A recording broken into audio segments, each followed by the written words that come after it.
সংঘর্ষের আঁচে পুড়ছে Thailand Cambodia. যা পরিস্থিতি তাতে যুদ্ধ যে একরকম বেঁধেই গিয়েছে তা বলতেই হবে। এবার সেই একই কথা শোনা গেল থাইল্যান্ডের প্রধানমন্ত্রী ফুমথাম ওয়েচায়াচাইয়ের মুখে। তিনি বললেন, যুদ্ধ শুরু হতেই পারে।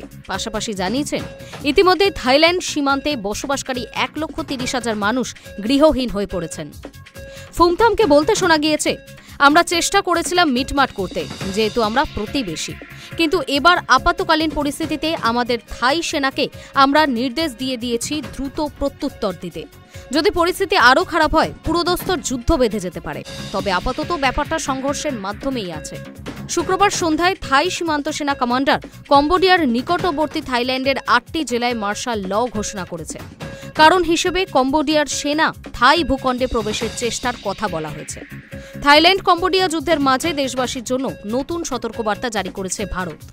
শুক্রবার থাইল্যান্ডের ভারতীয় দূতাবাস একটি বিবৃতি জারি করে জানিয়েছে, আপাতত 7টি প্রদেশে ভারতীয়দের না যাওয়াই উচিত।